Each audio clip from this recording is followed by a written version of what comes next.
Court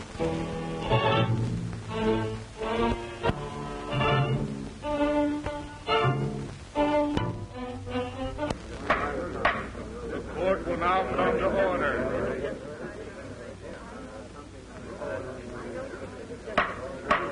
Silence. Silence in the courtroom.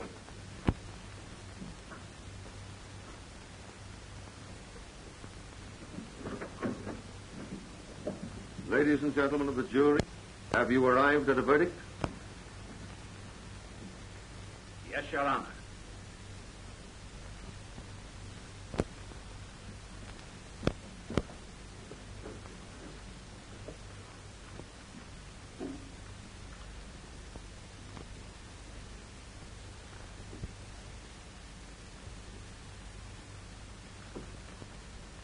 The defendant will rise and... The jury, after due and careful consideration, finds the defendant, Dr. Robert Cromwell, not guilty of the crime with which he is charged.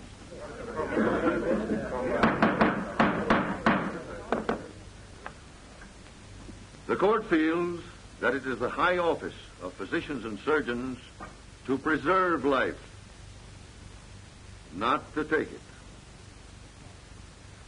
Defendant dismissed.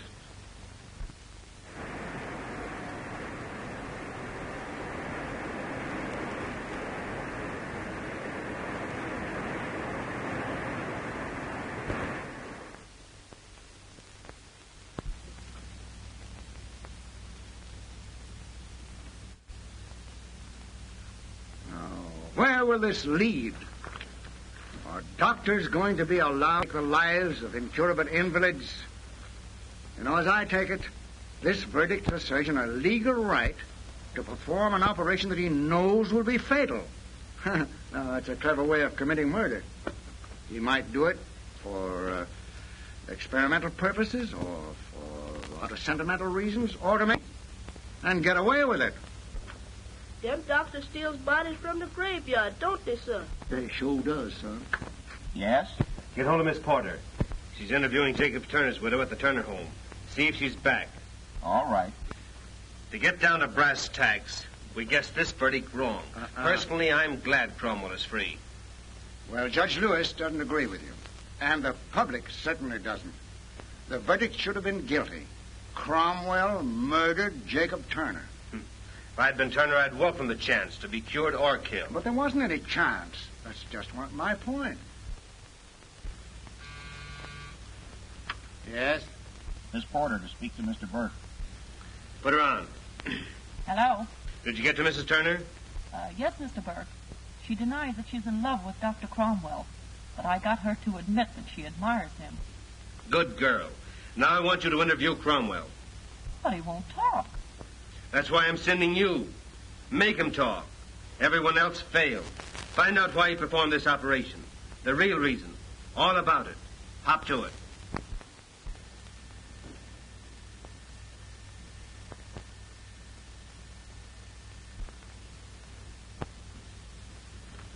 I hope Dr. Cromwell comes in before Dr. Lucas. I'm dying to see him.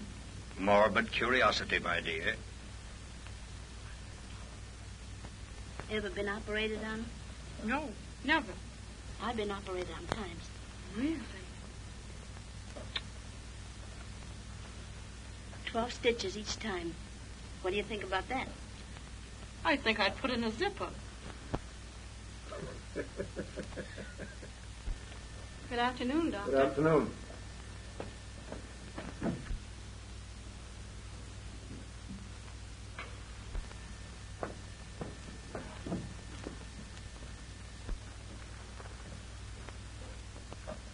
Has Cromwell come in? No, Doctor. That's strange. I left him at the Medical Association more than an hour ago. What is the association going to do about it, Doctor? Hard to say. Did you appear before the committee? Yes. I brought up the point that no one is wise enough to say that because this operation never has been successfully performed, it never will be. Finally, that Cromwell is one of the most brilliant of our young surgeons, and his services should not be lost because of this public hue and cry. However, a doctor shouldn't take such a long chance when the patient is as prominent as Jacob Turner. You remember I advised Cromwell against operating. Send Miss Johnson in. Very well. You may come in now, Miss Johnson.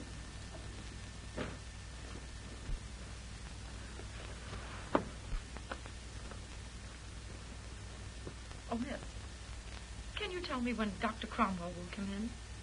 I'm sorry, but I can't. He's at a meeting of the Medical Association. Are all these people ahead of me? To see Dr. Cromwell. Oh. I wonder if there's a private phone that I could use. May I use the one in here? Why, yes, certainly. Thank you.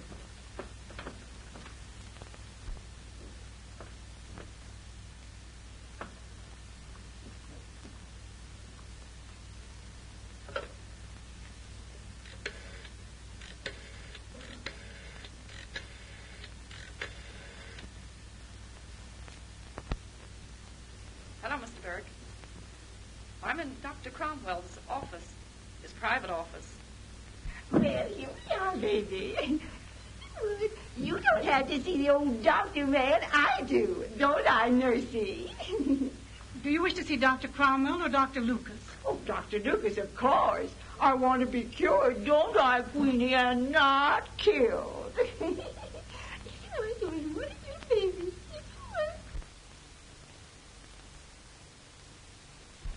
Good afternoon, Doctor. Oh, would you sit down yes, there, I please? will. Thank you.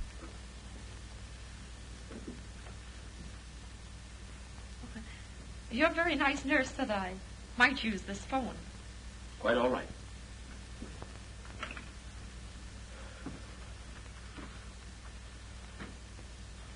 How did you hurt your arm? I fell. I was getting out of my car. I see.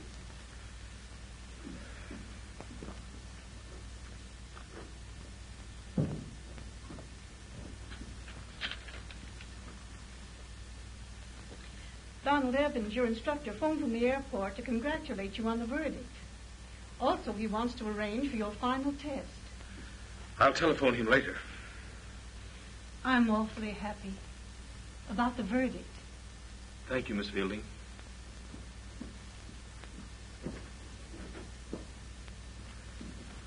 Have you had an X-ray taken of your arm, Miss Porter? No, I haven't. But I'm sure it isn't broken. Well, suppose I look at it. Oh, I wonder if you'd wait a minute. I feel a little faint. Certainly. Oh, silly of me. Would you like a drink of water? Oh, I'll be all right in a few minutes.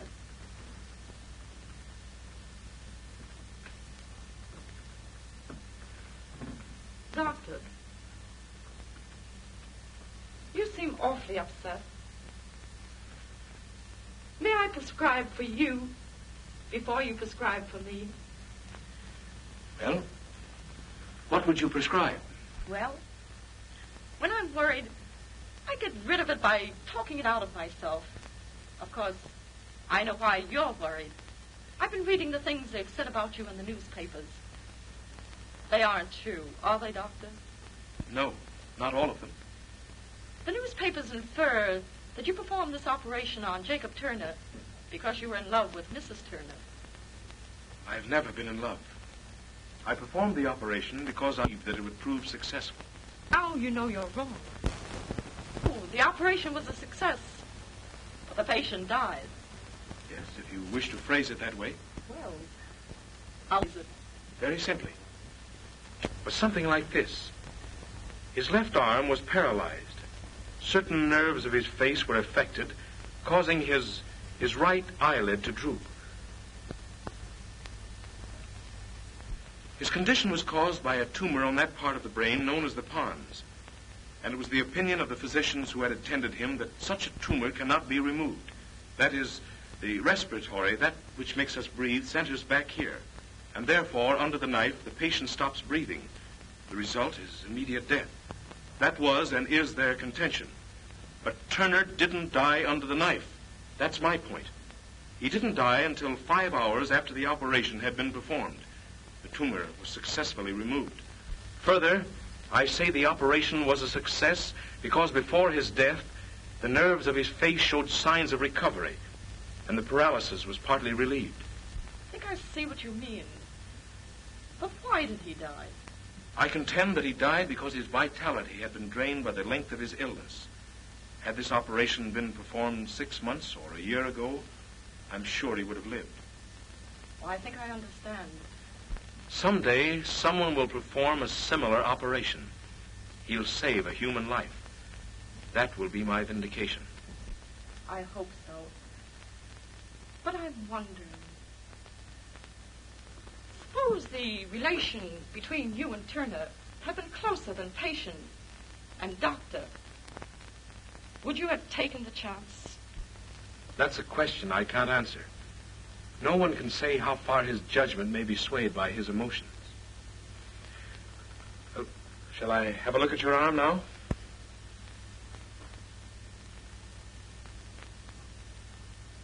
Oh, I'm terribly sorry.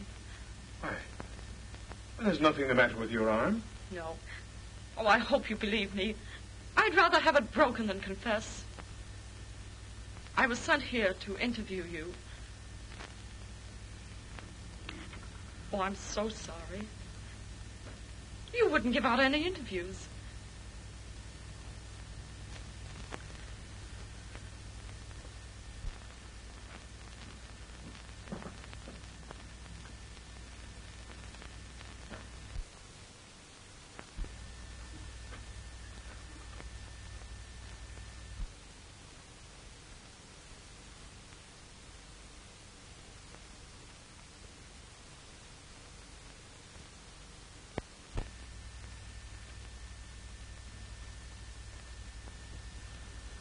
Are there any patients waiting to see me?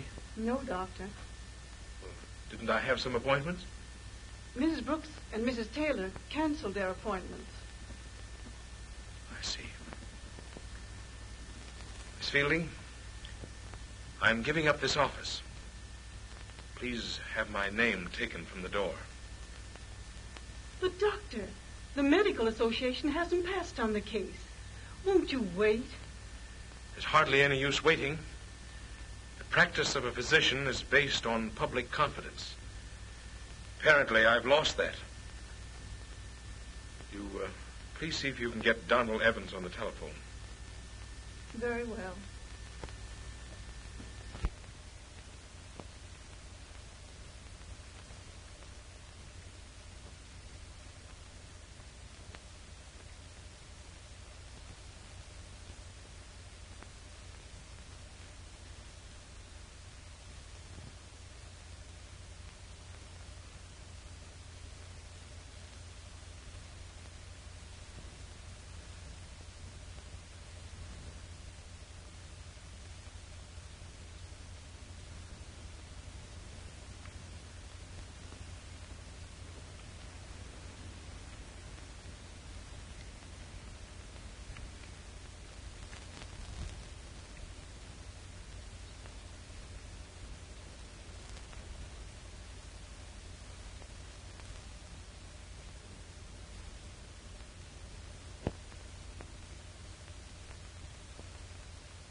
Hello?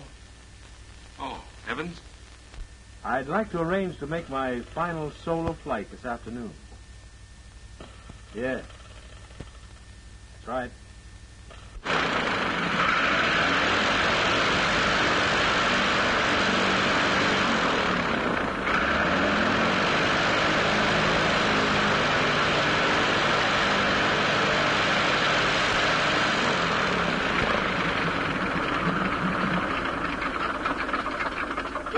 Gas, Smitty. Okay. Well, we've been doing a lot of work on this baby. Gosh, she's running fine. Looks fine, Don. What have you had done to it? Oh, give her a complete overhaul. Going to do something with her.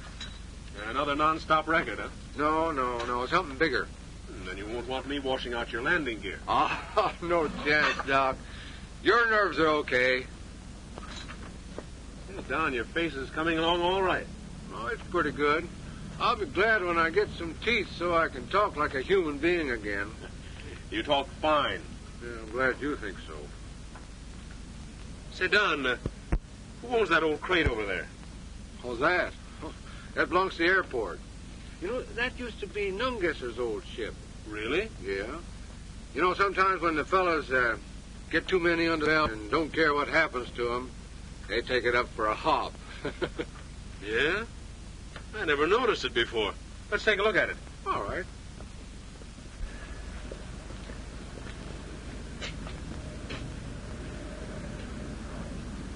You know, I'd like to try her out. Whatever gave you that notion, Doc? What's that? Hey, whatever gave you the idea of taking this old can out? Well, I'm going to be a pilot. I should be able to fly any ship, shouldn't I? Say, things that bad, Doc? What do you mean, Don? I mean, so bad that you want to take this up and fly the wings off of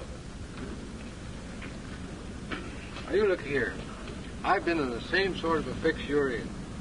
I sort of understand the way you feel about it. You know, I was stunning for a flying circus, and I killed a man. They were going to take my license away. Then I jumped into another ship, went up, and broke the existing speed record at that time. Then instead of taking away my license, they were pinning medals on me. You get what I'm driving at, Doc? No, I'm afraid I don't, Don. Just this. Doc, people soon forget. You know, the public's awful fickle. They forget right away. You want to give them something new to think about. Of course, if you want to fly things, all right.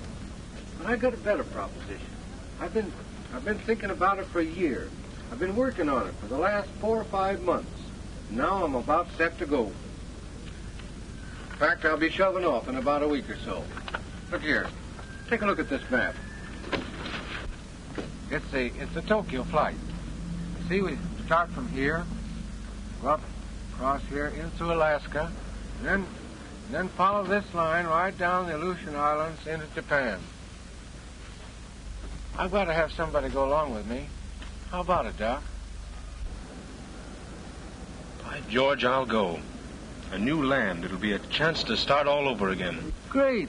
You've taken enough navigation under me. You can help me out on the navigation, you see? Now...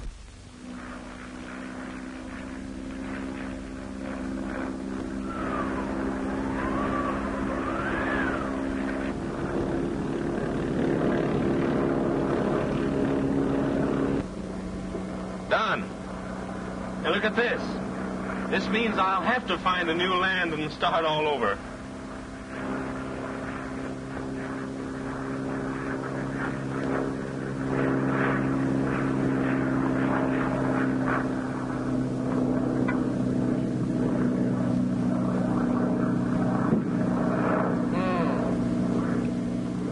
Some send-off, pal.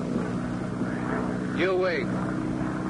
Tomorrow they'll wake up and find your name written clear across the sky all the way from the USA to Japan. You'll feel just as cheap as I did once when I was in Paris during the war.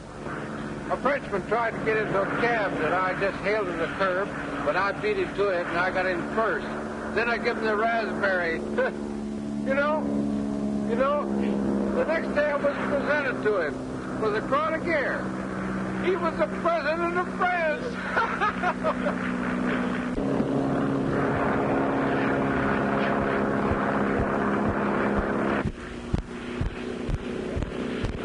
Worrying me, Doc. First is, what new land are you going to?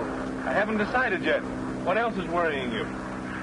What's in that black bag that you brought along back there? Well, what would you guess? I guess 2 dress suits for us to wear at the ambassador's dinner tomorrow night in Tokyo.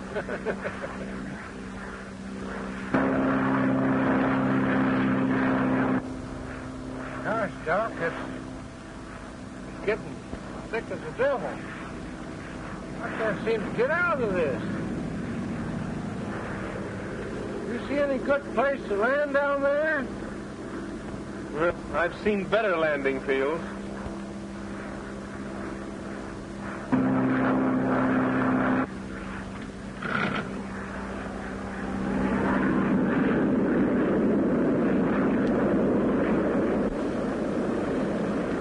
What's the matter, Don?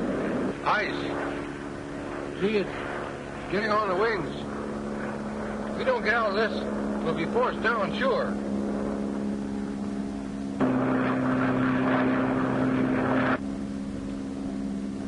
Gosh, look.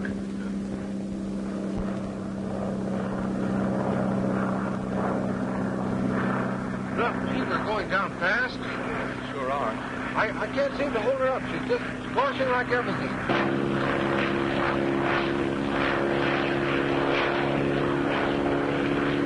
Hey, if we don't get out of this pretty soon, we'll both be going to a new land and trying to start over. Well, I wouldn't ask for better company, Don. Well, we're going to have to land. Brace yourself, Doc.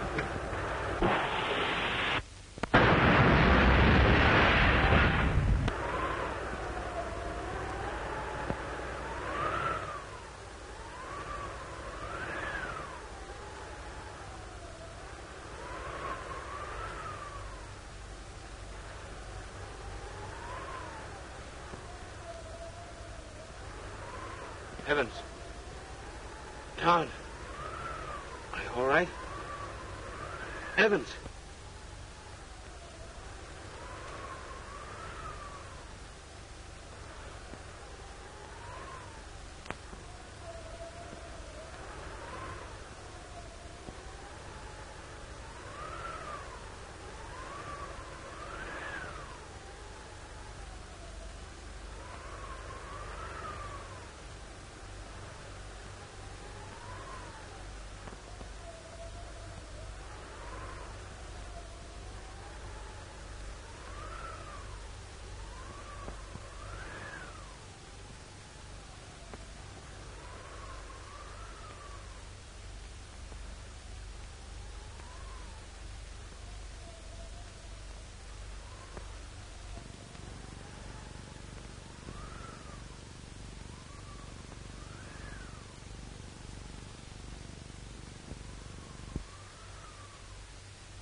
You Klondike.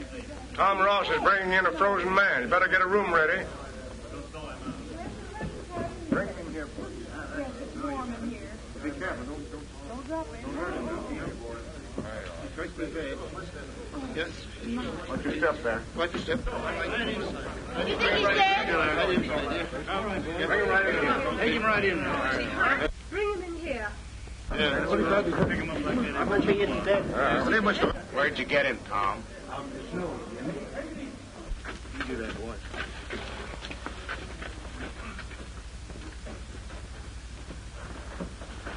Just a minute, boys. Don't come in, please.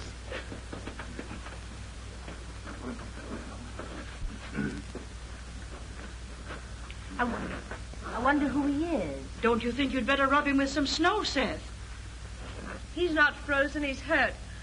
Get him out of his clothes and into bed. Yeah, Oh, Tom, you'd better organize a searching party. There might have been somebody else with him. that's a good idea.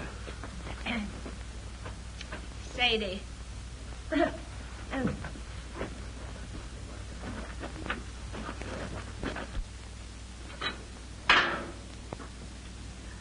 Gee, Jim, I didn't mean to neglect you so today, but I've been kind of busy and worried. Well, young man, it's getting pretty late. 9:30. And Tom isn't back with the boys yet. Gosh, I hope nothing's happened to them. Pretty bad out Klondike? Yes, it is. I'm afraid we're going to be snowed in all right.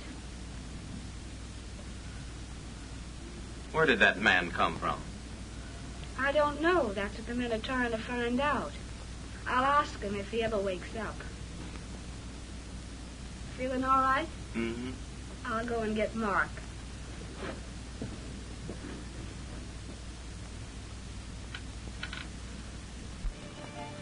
Mark, it's Jim's bedtime.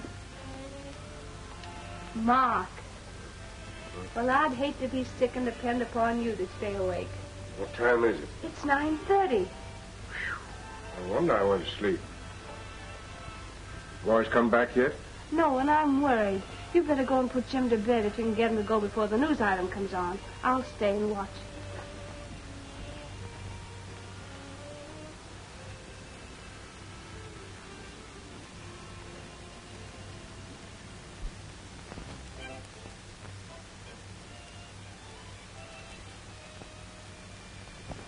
It's all right. You're at Armstrong's trading post. Where's that? In the Klondike. Klondike? And that's my name, too. Oh. Who are you and where did you come from? We have a special news item concerning the Tokyo Flyers. Donald Evans and Dr. Robert Cromwell, who are now several hours overdue at Seward, Alaska. Their plane was last seen flying low over Vancouver at 9 o'clock this morning.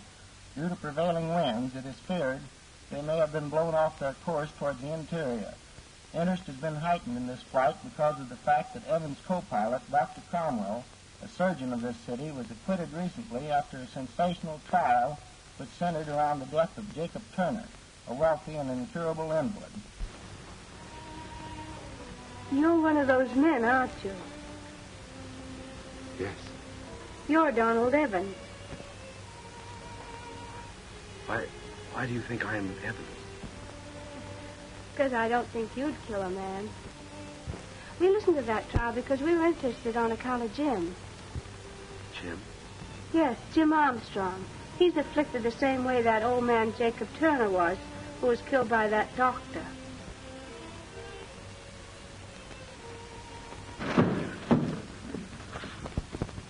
Oh, they're coming back. Who? The searching party.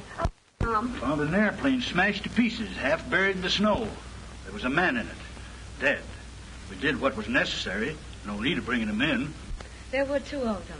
One was Donald Evans. He's the one's in there. The other, Dr. Cromwell. I'm glad. I'm glad he's dead. He killed that old man, and now he's dead.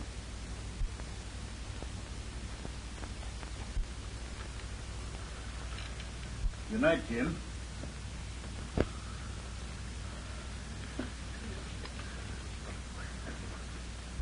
And the President has agreed to meet the Senate Committee Monday at 2 p.m. from San Francisco. All hope has been given up for the Tokyo Flyers, 6 days having elapsed since they were last seen flying low over Vancouver. The next news broadcast will be at 9:30 p.m. You know, it gives me the creeps to hear those news items. And with no way of letting the world know that you're here and Dr. Cromwell's dead. Yes, I know. I just heard the radio. How long will it be before we can get word through? Oh, maybe a week or two. 6 days of sleet and snow. I guess you brought it with you. There you are. Thank you. Won't you sit down? No, I haven't had a chance to talk to you really yet. All right.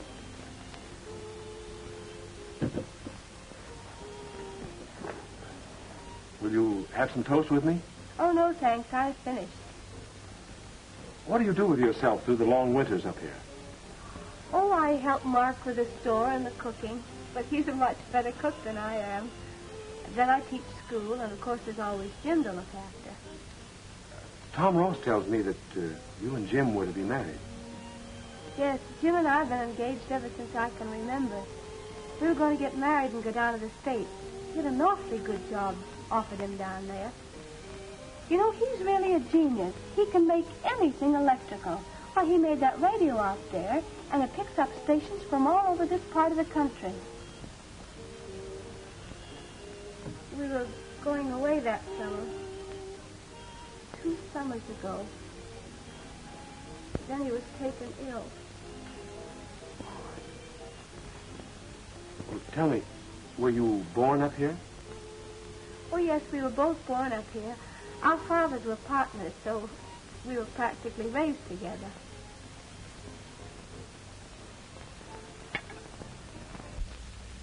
Oh, come on.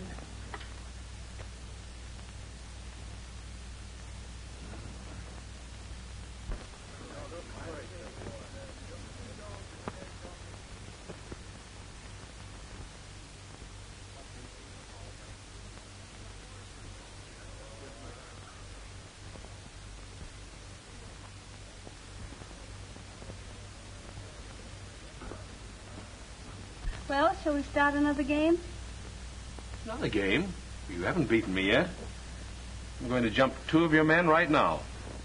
Oh, I suppose that'll end it. Certainly it will. My, isn't that wonderful? Well, how do you like the looks of this? Say, that isn't fair. Oh, why don't you use your eyes? And you're the little girl that always wanted to go to the States, eh? Oh, I wanted to go until Jim took sick.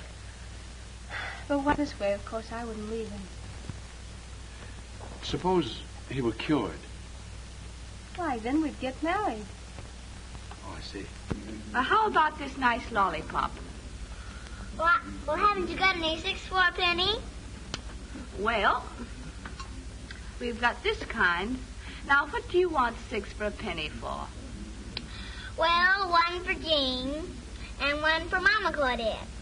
Uh-huh, that makes 2. 1 for Jean and 1 for Papa Claudette. That makes 4.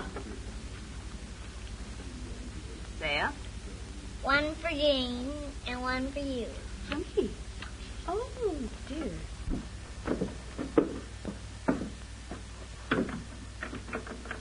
This was Jim's workshop. I want you to see it. I want to talk to you about Jim. All right, Mark. Dust. Just as he left it last time he was down here, 2 years ago this summer. Those are his books. He studied too hard. Maybe that's what's the matter. He always was smart. When he was just a boy and first heard of Marconi's experiments, he turned right in and built a radio, the first in this part of the country. You're proud of him, aren't you, Mark? Yes, I am proud of him. I'd give the trading post. I'd give my own life to make him well like he was. And that's what I want to talk to you about. I listened to that trial over the radio. And I believed what that jury must have believed when they said you weren't guilty. I felt that you must have believed there was a chance to save that old man's life. what I want to ask is there any chance to save Jim's life? The chance is very slight, Mark. But there is a chance. Yes, if the operation is performed soon enough. But I can't perform it. The boy isn't any good to himself, and he's fast growing worse. I've got to see him day after day, dying in front of my own eyes. And you are a doctor and won't do anything about it. Don't you see, I haven't any right to practice here or any place else. I'm Jim's father, and I ask you to do it. I'll stand the consequences. Mark, you don't understand. You can't stand the consequences. If I should operate on Jim and he should die, I'd be a murderer. I haven't any right to operate on anyone. He wouldn't die.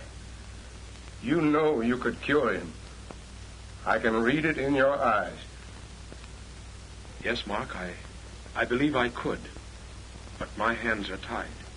I don't know how to say things except straight. You refuse to operate. And I'll tell you why. I've been watching you day after day with Klondike. And if Jim was cured, she'd marry him. Ain't that the real reason you won't operate? No, Mark. That has nothing to do with it. I think it's got a lot to do with it. Think it over.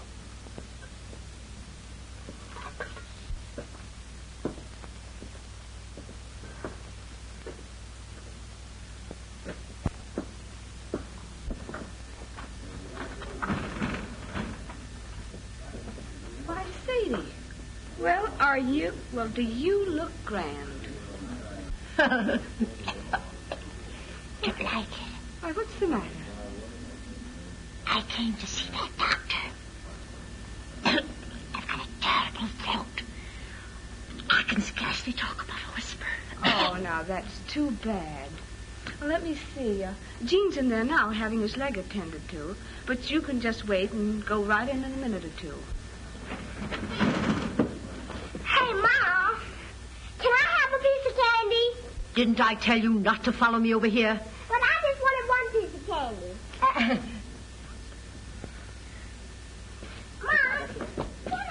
Aren't you going to wait, Sadie?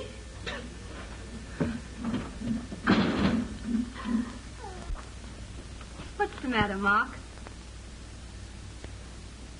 I've been telling that doctor he's got to cure Jim. Cure him? How? By operating, like he did on that man in the States. But, Mark, that man in the States died.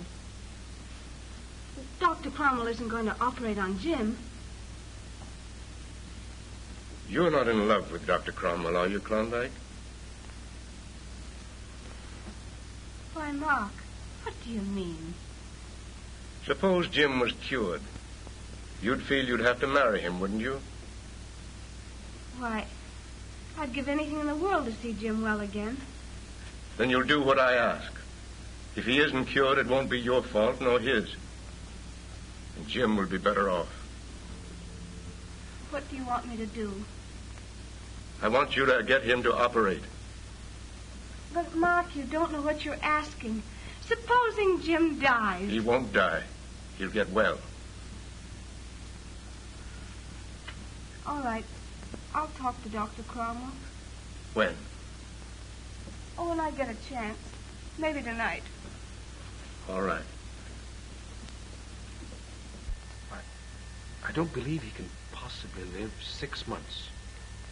Maybe a year at the longest. But just suppose you cured him. Suppose I did cure him.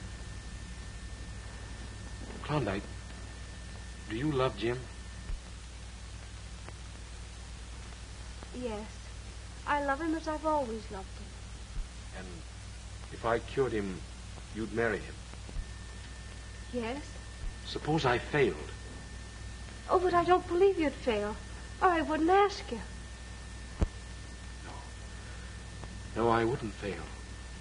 Not if that's what you want.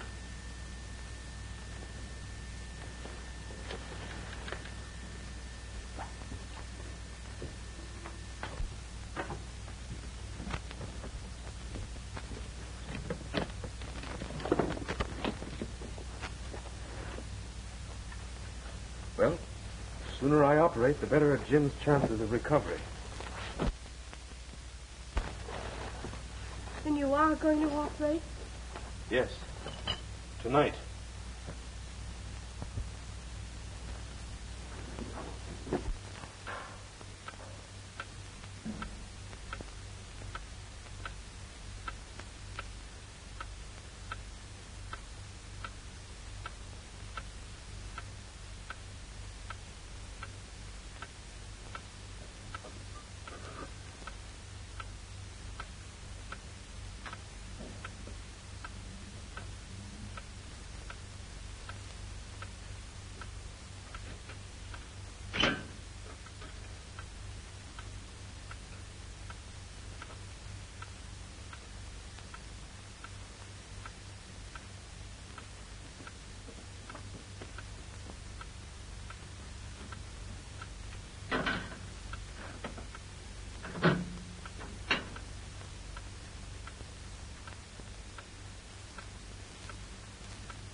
Mark, you'd better sit down. They can take care of him.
Mark, you'd better go in the other room.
One thing is certain. The greatest danger has passed. Due to Jim's remarkable vitality, the respiratory action didn't stop during the operation. What does that mean, Doc? He didn't stop breathing. Oh.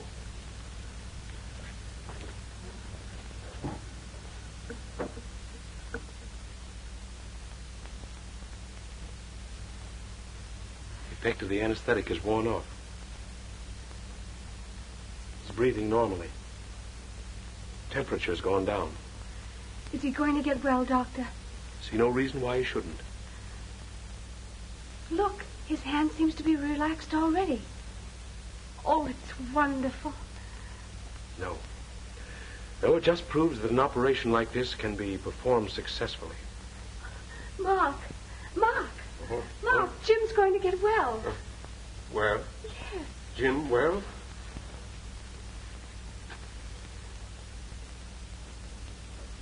Jim? Oh, shh, quiet.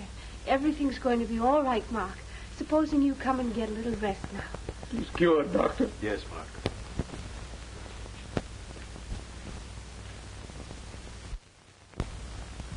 I guess you're pretty tired, Doc. I want to tell you I never seen a man in a harder spot than you was last night. One slip of the knife and you'd have had what I reckon you want more than all the gold in the Klondike. What do you mean, Tom? Oh, I ain't blind, Doc.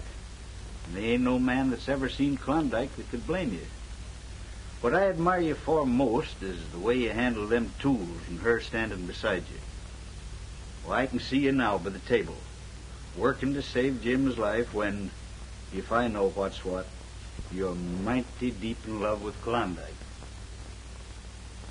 You're a shrewd observer, Tom. Oh, I take notice. Of course, Doc, a feller like you would never fight for a woman against a sick man. It kind of looks now like Jim's going to get well. Did it occur to you that when he does get well, you have every right to try to win the girl? You're a good friend, Tom. Well, it's fair enough. May the best man win.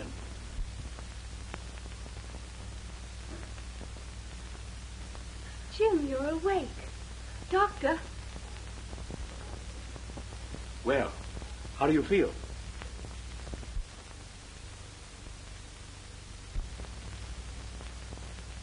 Jim, you're going to get well. Don't you recognize me?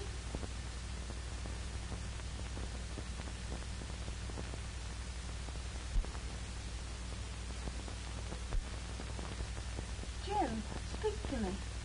Say something.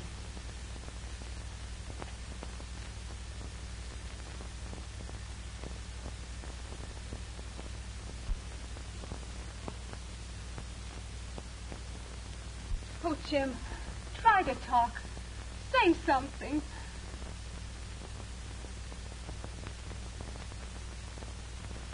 Oh, Doctor, he tried to talk, but he can't. This is something I don't understand. Part of the brain I operated on has nothing to do with the power of speech.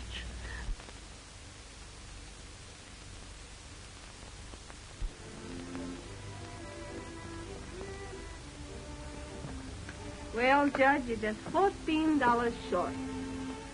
14? Mm-hmm.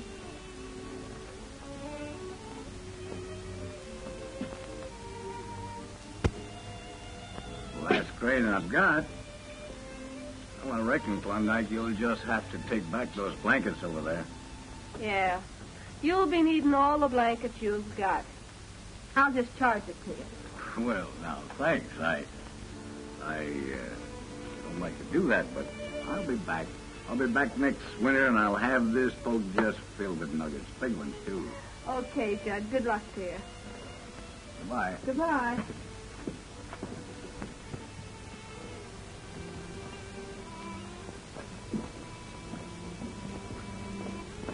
Where's Mark? It's Jim's bedtime. Why, he's in the kitchen. I'll reel him in for you.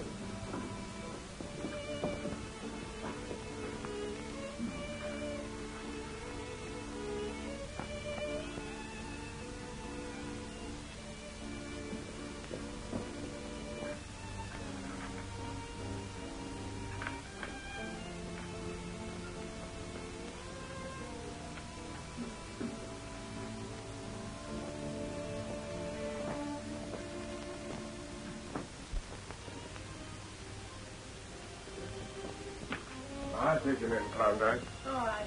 Good night, Jim. I hope you sleep well.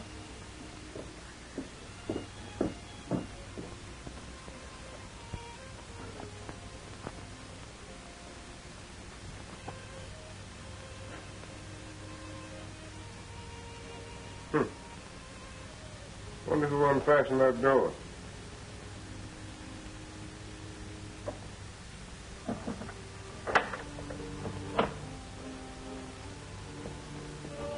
Say, why is the doctor in such a hurry to get back to the States? Oh, it's about something that came over the radio last night. That Turner woman's been arrested and charged with murder. Who is she? Oh, she's Turner's wife. The man that the doctor operated on when he was down in the States before he came up here. If you remember, he died. Yes, that's mighty bad. Did you hear any more about it this afternoon? Not a word, just some weather reports and news items and... You know, Doc, it'll be tough sledding tomorrow, but I'll get you through somehow. That is, if you feel you must go. Well, Oh, why don't you stay a while? There must be some mistake. I know, but don't you see, to stay here would only look like I'm in hiding. I've got an idea. Yeah. We'll put your name on a shingle and hang it out on the porch, Well- and that'll show them that you're not in hiding. Yes, I know, Oh, but come on. Well, Now, you stay here, and I'll get the stamping up. all right. We have a piece of board now. Board. Oh, here it is. Oh, that'll do. Just a minute now. I'll get it all fixed. Now, D. Well, I guess I'll be turning in, folks. See you tomorrow morning. All right. Good night, Tom. C-R-R-R. Ah, there. Oh, dear. R-C-C-C-C. Well, say, what about a period after the R? Oh, well, now, didn't you think I knew enough to put a period down there? See? Let me see. I guess we better have Robert. Bob wouldn't sound dignified. No, I'm afraid not. No, not for a doctor. All right. R. Where's the O? Here's it. Jim's in bed, Klondike. All right, Mark. I'll turn out the lights. That's R-O-B-B. Here. There we are. Let me just wait to see if you will be pleased with it. Here's the C. Cromwell. I'll take charge of the period. C-R-R-R-R. Make yourself useful. You hand them to me. C-R. You better kind of crowd this in a bit. O-O. O-M. M. Oh, dear. All right, get the E. Now turn that upside down. You'll have the W. Oh, I see. Cromwell, W. E, here it is, looking right at you. Oh, dear, this isn't very straight. Well, we can make a new one. L. What happened to the L? There it is.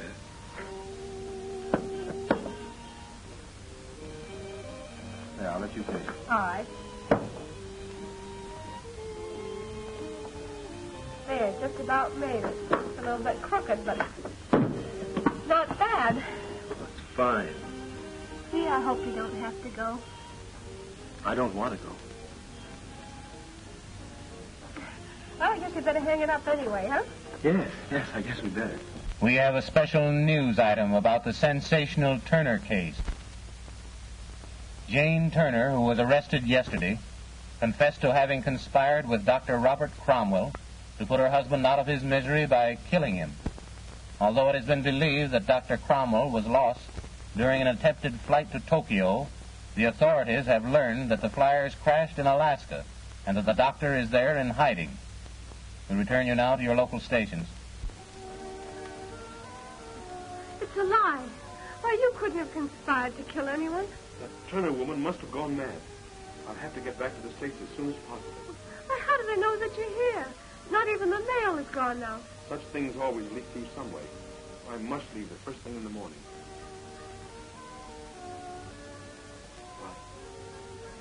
I don't suppose we'll ever see each other again.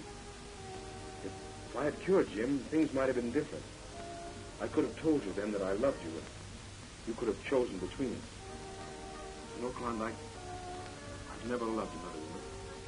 You're the first, and I think you'll be the last. Goodbye, Klondike.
Jim, what are you doing down here?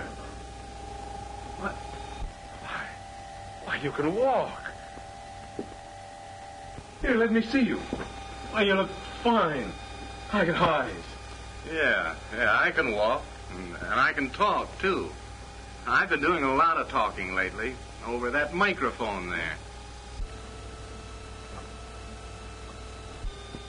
What? I don't understand. I wanted to get rid of you. Came near working, too. Tomorrow, you'd have been gone. You mean to tell me that you've been faking all this time? Sit down, and I'll explain it to you. Yeah, read that. No, read it out loud. See if it can sound familiar.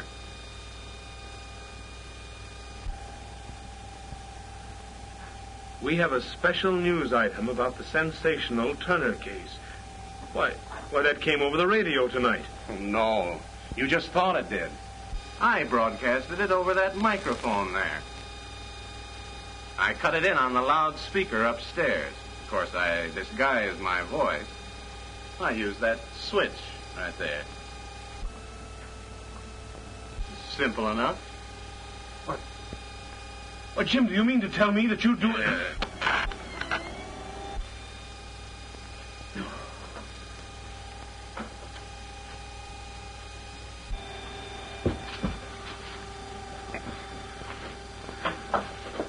There were only two ways of your getting Klondike.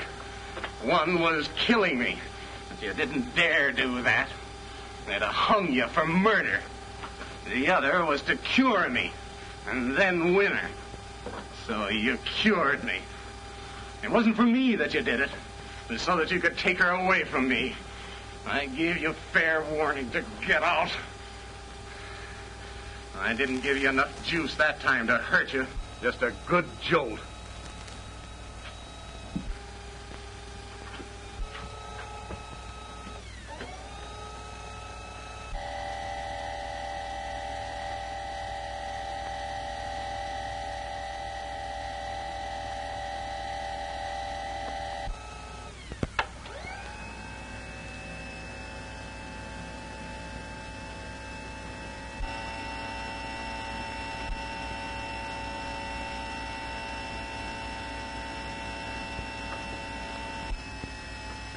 Nobody can hear us down here. They can't even hear this dynamo.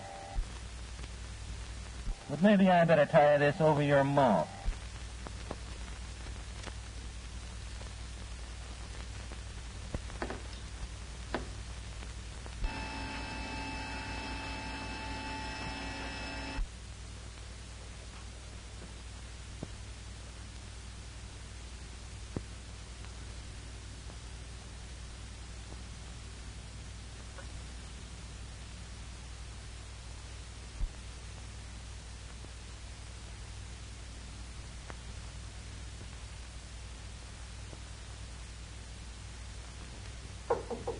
Are you still up, Doctor?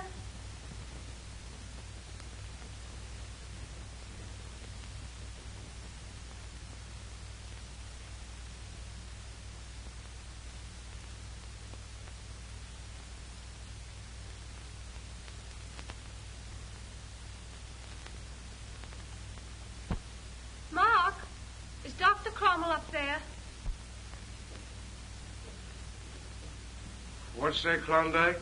I said, is Dr. Cromwell up there? No. Well, I was sure I heard someone talking. It must have been the radio. It's been going all night. Better turn it off. All right.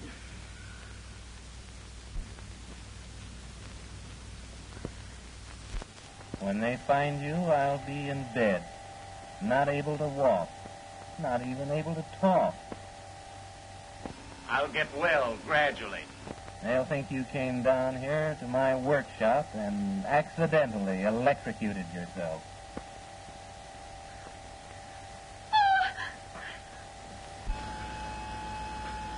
This is a better way of killing a man than operating on him, Doc. You like to experiment on people. Now I'm going to experiment on you.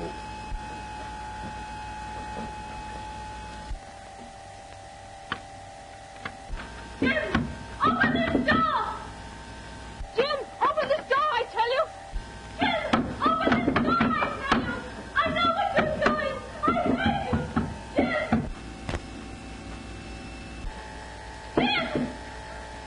Jim! Open this door! Well, I guess you outsmarted me, Doc. Jim! Oh, Jim, please open the door! Open this door!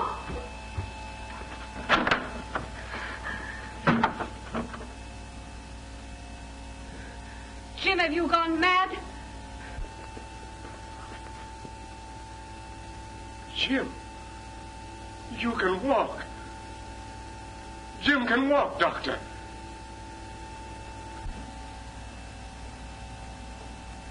You've cured him. Yes. He's all right now, Mark. Both his body and his mind will soon be what they used to be. I'm as happy as you are, Mark.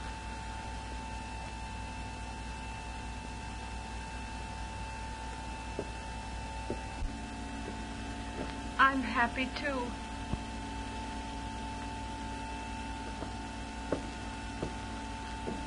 Come in.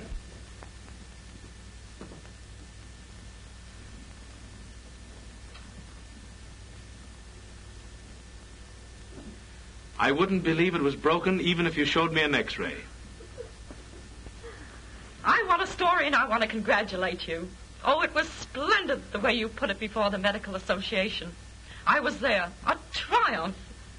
Do you remember? It was exactly the way we spoke about it. And you did it.